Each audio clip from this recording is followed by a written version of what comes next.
गिलु बालु दैनि दाहाराव नै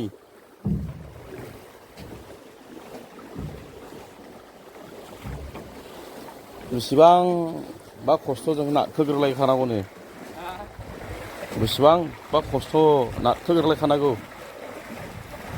मेंजोबसै बेस्राफोर मेंजोबसै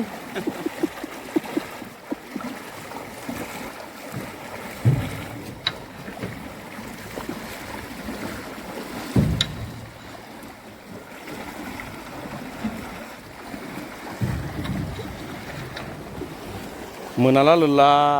बान्दुखासै दा नोंसोर गोथैफोर बायदि मेंनायजों औ हगारासै हगारलै हगारबाय गाखोद' गाखोद' गाखोद'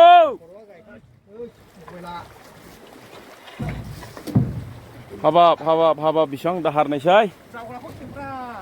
खेबखाबाय खेबगासिनो दे हाबाब हाबाब नावा बोरैबा थांनायलै खस्थ' खासेल'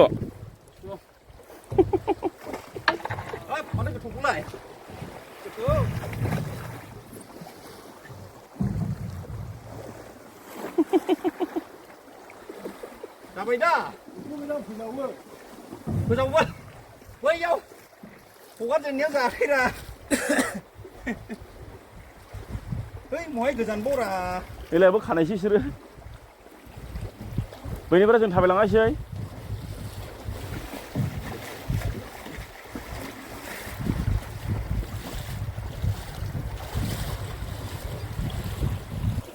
बारबाय होनब्ला बारबाय बारबाय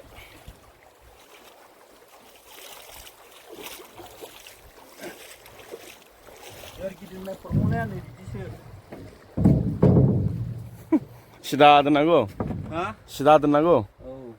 आच्छा बे गिलिर बुस्थुखौ बिदि दोननांगौ उनावहाय औ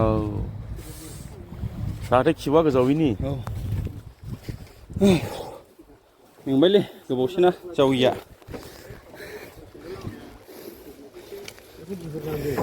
बबे बोरसिमोन सिनिबा हैद ओइ थाथ'